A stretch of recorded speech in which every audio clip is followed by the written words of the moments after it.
ఓం గం గణపతయే నమః. వాగర్ధావివ సంపృక్తో వాగర్ధ ప్రతిపత్తయే జగతః పితరో వందే పార్వతీ పరమేశ్వరో. ఉమాశంకర స్వామినే నమః. శరవణ భవాయ నమః. జ్ఞానసిద్ధిని వీక్షిస్తున్నటువంటి ప్రేక్షకులందరికీ కూడా వినాయక చవితి శుభ ఆశీర్వచనాలు తెలియజేస్తూ, మనకి సెప్టెంబర్ మాసంలో మన యొక్క క్షేత్రపీఠంలో మేషాది మీనరాశి పర్యంతము, అశ్విన్యాది రేవతీ నక్షత్ర పర్యంతము కొన్ని రాసుల వారి కోసమని విశేషంగా ఏలినాటి శని, అర్ధాష్టము, అష్టమ శని, ఈ యొక్క శనిగ్రహ పాలిత రాసులు, అట్లాగే ఈ రాసులతో పాటుగా ముఖ్యంగా శనిగ్రహానికి సంబంధించినటువంటి ఎవరికైనా సరే దశలు కానీ అంతర్దశలు జరుగుతున్నా, ముఖ్యంగా కుంభము, మీనము, మేషము, అలాగే విశేషముగా సింహరాశి, ధనస్సు రాశి, వీరికి శని వక్రించి ఉండటమే కాకుండా ఆ రాశులకి విశేషమైనటువంటి పాప ఫలితాలను ప్రసాదిస్తూ శారీరక అనారోగ్య బాధలని, అనుకున్నటువంటి ప్రతి విషయంలో కూడా కార్య ఆటంకాలని, అట్లాగే ఎన్నో అపశృతుల్ని కలుగజేస్తూ విశేషమైనటువంటి మానసిక వేధలని గురి చేస్తూ ఉన్నటువంటి ఈ శనిగ్రహం కోసం సెప్టెంబరు 2వ తేదీన విశేషముగా మందపల్లి క్షేత్రములో స్వామివారికి 8 కిలోల నువ్వుల నూనెతో అభిషేకాన్ని గావిస్తూ, అలాగే స్వామివారికి సంబంధించినటువంటి మూల వేదమంత్రముతో శనైశ్చరణ యొక్క వేదమంత్రపూర్వక రుద్ర పాశుపత హోమాన్ని ఆచరిస్తున్నాను. దీని వలన శని వలన కలుగుతున్నటువంటి ఎన్నో బాధలు, అది శారీరకమా, మానసికమా, ఉద్యోగ సంబంధితమా, వివాహ ఆటంకాలు, ఆలస్యాలు, వివాహమైన తర్వాత సమస్యలు, సంతాన ఆలస్య ప్రతిబంధకాలు, ముఖ్యంగా ఈ హోమంతో పాటుగా సెప్టెంబర్ మాసంలో 6వ తారీఖున 7వ తారీఖున మనకి కర్ణాటక రాష్ట్రంలో ఉన్నటువంటి కుక్కే సుబ్రహ్మణ్యేశ్వర స్వామి వారి యొక్క దేవాలయంలో ఎవరైతే కొన్ని నక్షత్రాలు అశ్విని, ఆశ్లేష, మఖ, మూల, జ్యేష్ఠ, అట్లాగే శతభిష, ఆరుద్ర, స్వాతి, ముఖ్యంగా మఖా నక్షత్రముతో పాటుగా మూలా నక్షత్రము, ఈ నక్షత్రాల వారు రాహువు, కేతువు యొక్క నక్షత్రాలు. ఎవరికైతే గనక రాహు మహర్దశలు, కేతు దశలు, మహర్దశలు, అంతర్దశలు జరుగుతున్నాయో వారు జన్మజాతక రీత్యా రాహుకేతువుల యొక్క సర్పదోషాలు విశేషముగా అనుభవిస్తూ సంతాన ప్రతిబంధకాలు, అంటే గర్భవిచ్చిన దోషాలు కావచ్చు, అసలు రాహుకేతువుల మధ్యన అన్ని గ్రహాలు లగ్నంతో పాటుగా, చంద్రలగ్నంతో పాటుగా అన్ని గ్రహాలు ఉన్నట్లయితే అది మహాపాతక దోషం. దాని వలన వీరు జీవితంలో అనుకున్న ప్రతి పని ఆలస్యం అవటం, అసలు ఏ పని జరగకపోవటము, ఉద్యోగ భంగాలు, ఉద్యోగాలు వచ్చిపోతూ ఉండటాలు, ఎంత వెతికినా సరే కష్టపడినటువంటి దానికి సరైనటువంటి ఫలితం దొరక్కపోవటము, అనారోగ్యం, ఎప్పుడు ఏదో ఒక విశేషమైనటువంటి అనారోగ్య సమస్యలు, ముఖ్యంగా భార్యాభర్తల మధ్య విశేషమైనటువంటి సమస్యలు, కుజదోషాలు, రాహుకేతువుల యొక్క దోషాలు ఎవరి జాతకంలోనైనా సరే కొన్ని స్థానాల్లో ఉన్నట్లయితే వారు ఇబ్బందులు పడేటటువంటి పరిస్థితి. ప్రజెంట్ మనకి సెప్టెంబర్ 18 నుంచి కుజుడు కూడా కర్కాటక రాశిలో నీచ స్థితిని పొంది ఎన్నో రకాలైనటువంటి మరి గృహపరమైనటువంటి భూ సంబంధిత వివాదాలు, అన్నదమ్ముల మధ్య విపరీతమైనటువంటి ఘోరాలు జరగటము, అనుకున్నటువంటి సాటిస్ఫాక్షన్ దొరక్కపోవటము, అనారోగ్యాలు, శస్త్రచికిత్సలు, పదునైన ఆయుధాల వలన సమస్యలు, ప్రమాదాలు జరగటము, బండ్లకి, ఇళ్ళకి గృహ సమస్యలు విశేషముగా రావటం, ఇలాంటి వాటికి కుజ, రాహు, కేతు, శనిగ్రహ దోషాలకి మన యొక్క జ్ఞానసిద్ధి క్షేత్రంలో ఇందాక చెప్పినటువంటి రాసుల వారే కాకుండా కర్కాటక రాశి వీరికి కుజుడు నీచ స్థితి, అష్టమంలో రాహుగ్రహ స్థితి, విపరీతమైనటువంటి అపస్మారక ఎన్నో అపశృతులు, ఇబ్బందులు కలుగుతూ ఉంటాయి. అట్లాగే సింహరాశి, ఇట్లా ఈ యొక్క మేషాది మీనరాశి వారి ముఖ్యంగా నేను చెప్పినటువంటి నక్షత్రాలు, రాశుల వారికి ఈ యొక్క 6వ తారీఖు 7వ తారీఖున నేను చేసేటటువంటి స్వామివారికి, అక్కడ కుక్కే సుబ్రహ్మణ్యేశ్వర స్వామికి నక్షత్ర జపము, అలాగే స్వామివారికి సంబంధించినటువంటి సర్పసూక్త జపాన్ని, మానసాదేవి యొక్క జపాన్ని ఆచరిస్తూ ఇక్కడ ఒక 5 రోజుల పాటుగా సుబ్రహ్మణ్యేశ్వర స్వామి యొక్క విగ్రహాన్ని, చిన్న విగ్రహానికి విశేషముగా అభిషేకాన్ని గావిస్తూ అక్కడ అయిపోయిన తర్వాత హోమము చేసి ఇక్కడ మన పీఠంలో వారికి నేను అందజేయడం జరుగుతుంది. అట్లాగే శని బాధలు పడుతున్న వారికి కూడా అక్కడ చేసినటువంటి అంటే మందపల్లిలో చేసినటువంటి ఆ యొక్క హోమ రక్షని కూడా మీకు అందజేయడం జరుగుతుంది. కాబట్టి ఎవరైనా సరే మనస్ఫూర్తిగా నిండు మనసుతో మీకున్న సమస్యలు నాకు డైరెక్ట్గా ఫోన్ చేసి తెలియజేస్తే నేను సంకల్పాన్ని విశేషంగా తయారు చేసుకొని మీకున్నటువంటి సమస్యని ఆ యజ్ఞేశ్వరుడికి తెలియజేసి మీ యొక్క రక్షార్థమే నా వంతు ప్రయత్నాన్ని నేను చేస్తూ ఉంటాను. అట్లాగే ఈ యొక్క వినాయక చవితి కూడా 14వ తారీఖు వస్తోంది. విశేషముగా అందరూ వినాయక చతుర్థిని గావించుకొని మీ జాతకాలలో ఉన్నటువంటి కేతుగణ దోషాలని, బుధగ్రహములో ఎవరైనా జాతకంలో గనక సరైన స్థానంలో లేకపోయినా, ఆయన యొక్క అనుకూలత లేకపోయినా, బుద్ధి వికసించకపోవటము, అట్లాగే ఆటిజం సమస్యలు రావటం, నరాల వీక్నెస్ కలగటము, వాతపిత్త శ్లేష్మ రోగాల వలన శరీరం అంతా కుచించుకోపోవటము, ఇట్లా బుధగ్రహ దోషం ఉన్నటువంటి వాళ్ళు, కేతుగ్రహ దోషం ఉన్నవాళ్ళు వినాయక చవితి చక్కగా ఆ రోజున విశేషంగా స్వామివారిని ఆరాధించండి, ఉండ్రాళ్ళు నైవేద్యం పెట్టండి, గరికతో ఆరాధించండి, మీకు శుభ ఫలితాలు జరుగుతాయి. కాబట్టి మరి ఈ యొక్క సెప్టెంబర్ మాసంలో 1వ తారీఖు నుంచి 30వ తారీఖు వరకు కూడా మేషాది మీనరాశి పర్యంతం ఏ రాశుల వారికి గ్రహాల యొక్క 9 గ్రహాలు ఏ స్థానాల్లో ఉన్నారు, వారు ఏ పరిస్థితుల్ని మీకు కలుగజేస్తున్నారు, శుభ ఫలితాలను ఇస్తున్నారా, ఏ రకమైనటువంటి ఇబ్బందులు కలుగజేస్తున్నారో తెలుసుకునేటటువంటి ప్రయత్నాన్ని మనం చక్కగా అంతరిక్షము యొక్క జ్ఞానము ద్వారా, జ్యోతిష్య శాస్త్రం ద్వారా, భగవంతుడు గాయత్రీ మాత, అట్లాగే మా గురువులు నాకు ఇచ్చినటువంటి విశేష పరిజ్ఞానాన్ని మీ అందరికీ కూడా తెలియజేస్తాను. ఏదైనా సరే జ్యోతిష్యాన్ని ఒకసారి మనం వినేటప్పుడు అది గోచారమైన జన్మజాతకమైనా సరే తప్పకుండా గమనించండి. ఎవరు కూడా దాన్ని స్కిప్ చేయటము లేకపోతే తీసేయటము, మనకి కలిగే సమస్యల గురించి వినటం కాదు. నేను చెప్పే దాంట్లో ఎన్నో రకాల శుభాలు ఉంటాయి, ఇబ్బందులు ఉంటాయి. వాటిని చక్కగా ఏ రాశి వాళ్ళు విని ఆస్వాదించండి. దాని వలన గ్రహకిరణాలు మీకు శుభత్వాల్ని కలుగు చేస్తాయి. అట్లాగే జన్మజాతకంలో ముఖ్యంగా లగ్నము, మనకి జరిగేటటువంటి దశలు, అంతర్దశలు ప్రధాన పాత్ర వహిస్తాయి.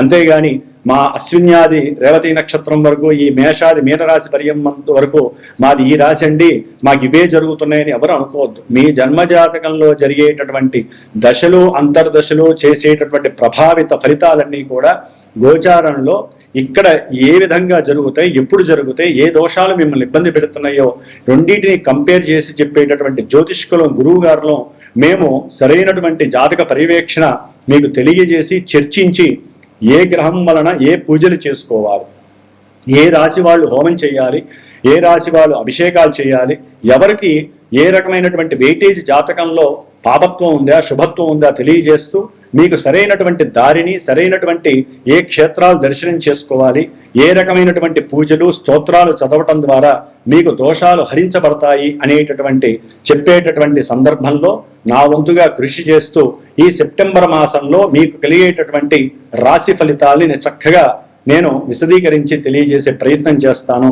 విని ధరించండి. ఓం నమో భగవతే వాసుదేవాయ. కుంభరాశి.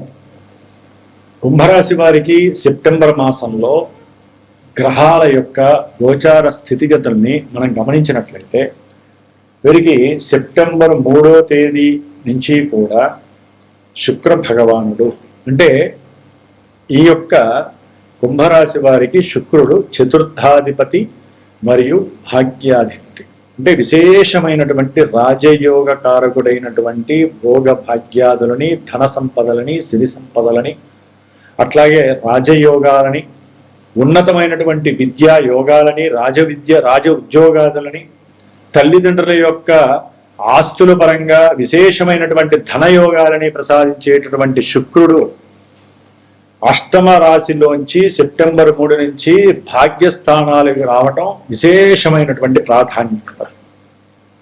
ఎవరైనా సరే విద్యపరంగా విదేశీయానం వెళ్ళాలి అనుకుంటే ఈ యొక్క నెల రోజుల్లో తప్పనిసరిగా సరే విద్యపరంగా వెళ్తారా, లేకపోతే ఇంకేదైనా ఆహ్లాదకరమైనటువంటి అనుభవాన్ని చేజిక్కించుకోవడానికి ఒకవేళ వివాహమైనటువంటి వాళ్ళు దంపసమేతంగా తృప్తిగా వెళ్ళేటటువంటి అవకాశం.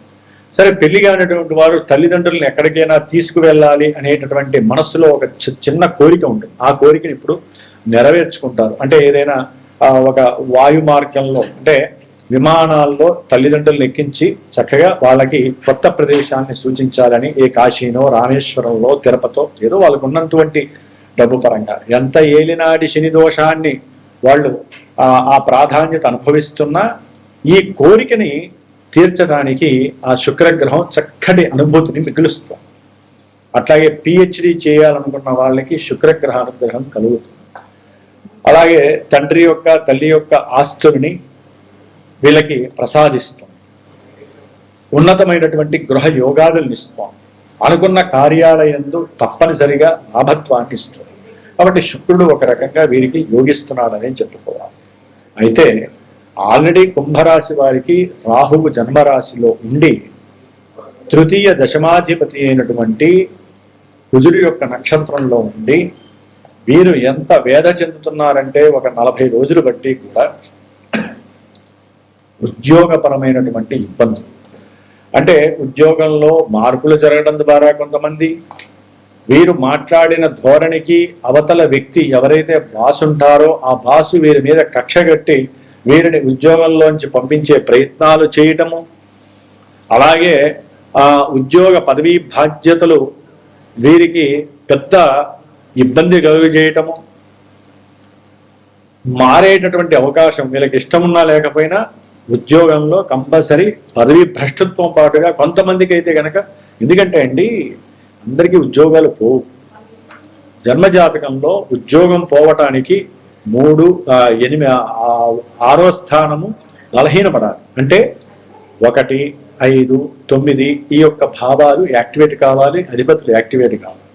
అదే ఉద్యోగంలో మార్పు జరుగుతుంది అనుకుంటే 3, 5, 9 భావాలు యాక్టివేట్ అవుతాయి. అసలు ఉద్యోగ పదవి భ్రష్టత్వం పడుతుందంటే 3, 8, 12 భావాలు యాక్టివేట్. ఇట్లా ఒకే ఉద్యోగానికి సంబంధించి డెప్యుటేషన్కి ఒకటి, సన్మానానికి ఒకటి, ఉద్యోగంలో రిటైర్డ్ అవడానికి కొన్ని భావాలు, ఇట్లా ఉద్యోగానికి సంబంధించే కాదండి, వివాహానికి సంబంధించి, ప్రేమకి సంబంధించి, సంతానానికి సంబంధించి, గృహయోగానికి సంబంధించి, విద్యాయోగానికి సంబంధించి ఎన్నో రకాల మల్టిపుల్ భావాలు ఆధారితమై మనిషిని కదిలించేస్తూ ఉంటాయి. మరి వీరికి ఏలినాటి శని ప్రభావం, అట్లాగే రుణ బాధల వలన కుటుంబంలో విపరీతమైనటువంటి సమస్యలు, ఏది మాట్లాడినా వీరు మాట్లాడిన ప్రతి మాట తప్పు పట్టడం, దాని ద్వారా అన్నదమ్ముల మధ్య రేపు భవిష్యత్తులో సమస్యలు రావటం, ఇలాంటివి ఎన్నో జరగడానికి అవకాశాలు ఉన్నాయి. సంతాన నష్టాన్ని కూడా కొంతమంది పట్టారు. ఈ యొక్క సెప్టెంబర్ 17 వరకు సంతాన ప్రతికూల భావాలు కూడా యాక్టివేట్ అవుతాయి.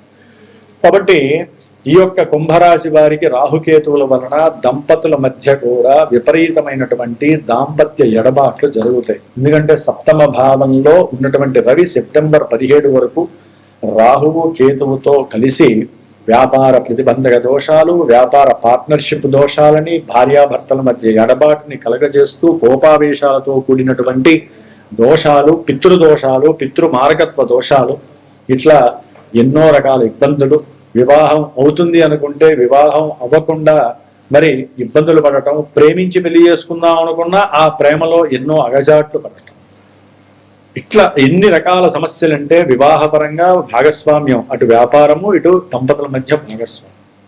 కాబట్టి ఈ దోషాలను హరించడానికి ఇందాక నేను చెప్పినటువంటి రాహుకేతువులకి అధిష్టాన దేవత సుబ్రహ్మణ్యేశ్వర స్వామి, ఆయన యొక్క సెప్టెంబర్ 6, 7 కుక్కే సుబ్రహ్మణ్యేశ్వర స్వామి దేవాలయంలో నేను ఆచరించేటటువంటి జపము, ఆయనకి చేసేటటువంటి పూజా పురస్కారాలలో ఎవరైనా సరే కుజుడు, రాహువు, కేతువు, కుజదోషాలు, సర్పదోషాలు, ఈ యొక్క దోషాలు అనుభవిస్తుంటే వాళ్ళు సంతానపరంగా లేమి, సంతాన సమస్యలు, అట్లాగే అనుకున్న కార్యాలన్నీ కూడా దూరం అవడం, దుర్వ్యసనాలు పాలవటము, ఏదైనా భూ కబ్జాలు, భూములకు సంబంధించిన దోషాలు, కోర్టు వ్యవహార దోషాలు, ముఖ్యంగా ఇది గుర్తుపెట్టుకోండి.